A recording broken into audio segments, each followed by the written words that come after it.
اعوذ باللہ من الشیطان الرجیم بسم اللہ الرحمن الرحیم۔ ڈیئر اسٹوڈنٹس، آج کا دن دو حوالے سے خاص ہے کہ 16 دسمبر 1971 کو سقوط ڈھاکہ ہوا تھا اور 16 دسمبر 2016 کو سانحہ پشاور ہوا تھا۔ 16 دسمبر 1971 کو پاکستان کا ایک حصہ ہم سے جدا ہو گیا جس کا آج نام بنگلہ دیش ہے۔ تو یہ ہمارے لیے ایک بہت بڑا المیہ تھا اور ہمارے لیے بہت بڑا ایک سانحہ تھا، کیونکہ جو بھی ایک ملک اپنی طاقت اور اپنی لینڈ کے حساب سے، اپنی آرمی کے حساب سے، اپنی عوام کے حساب سے ایک ملک کا حصہ اگر اس سے جدا ہو جائے تو اس کے لیے ایک بہت بڑا یہ سانحہ ہے اور بہت تکلیف کی بات ہے۔ اور یہ کیوں ہوا، کس وجہ سے ہوا، اس کے بہت محرکات ہیں۔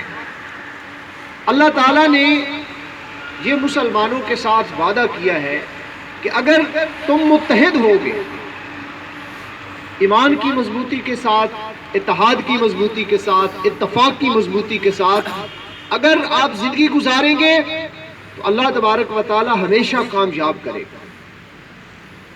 اور یہ کس تناظر میں ہوا، کیوں ہوا، اس کی طرف ہم نہیں جاتے۔ میں صرف اتنا کہنا چاہتا ہوں کہ آپ لوگ ہمارا ایسٹ ہیں، ہمارا اثاثہ ہیں اور آپ لوگ ہی پاکستان ہیں۔ میری آپ کو یہ ایڈوائس ہے کہ جب بھی پاکستان کی بقا کے لیے آپ سے قربانی مانگی جائے تو آپ کو قربانی دینی ہوگی، کیونکہ اگر قربانی نہیں دیں گے اگر ہم قربانی نہیں دیں گے کسی بھی لیول پر ہم اپنا تحفظ نہیں کر سکتے۔ اس لیے ہم سب کو سوچنا چاہیے۔ اس حوالے سے یہ ہمارے لیے ایک سبق ہے کہ بنگلہ دیش ہم سے کیوں جدا ہوا۔ اس میں ہماری آرمی کو بھی وائٹل رول پلے کرنا چاہیے، ہم پاکستان کی بقا کے لیے اسٹوڈنٹس کو بھی وائٹل رول پلے کرنا چاہیے، عوام کو بھی وائٹل رول پلے کرنا چاہیے۔ جس کمیونٹی سے کوئی بلانگ کرتا ہے اس کو اس سانحہ سے سبق سیکھنا چاہیے۔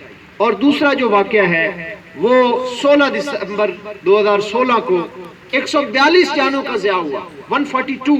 اس میں بچے بھی تھے، تقریباً 132 ہمارے بچے تھے، معصوم بچے تھے، جن ماؤں نے معصوم بچے کھوئے ہوئے۔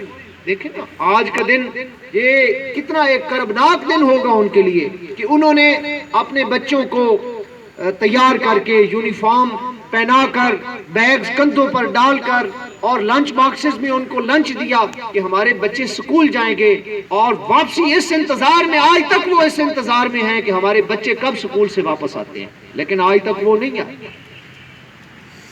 اس لیے یہ ہمارے سارے معاملات تبھی ٹھیک ہو سکتے ہیں کہ جب ہم پاکستان سے مخلص ہوں۔ آج کا یہ، کیونکہ حضور پاک صلی اللہ علیہ وآلہ وسلم کا فرمان ہے کہ جو علم کے راستے پر چلا اور علم حاصل کرنے میں گیا اور علم حاصل کیا اور علم حاصل کرتے کرتے اس کو موت آ گئی تو وہ شہید ہے۔ اور جب ایک بچہ گھر سے نکلتا ہے درس حاصل کرنے کے لیے، سبق حاصل کرنے کے لیے، تعلیم حاصل کرنے کے لیے نکلتا ہے تو فرشتے اس کے نیچے پر بچھاتے ہیں۔ تو وہ تو معصوم بچے تھے اور معصوم بچوں کی جان دہشت گردوں نے، ٹیرورسٹ نے ضائع کی۔ تو یہ بھی ہمارے لیے ایک سبق ہے، یہ بھی ہمارے لیے ایک سانحہ ہے کہ ہم نے اپنے تعلیمی اداروں کی حفاظت کس طرح کرنی ہے، دہشت گردوں سے ہم نے کس طرح نبرد آزما ہونا ہے۔ اللہ تبارک و تعالیٰ سے دعا ہے کہ اللہ تبارک و تعالیٰ اس ملک پاکستان کو سدا آباد رکھے اور ان سانحات سے محفوظ فرمائے۔ آمین ثم آمین۔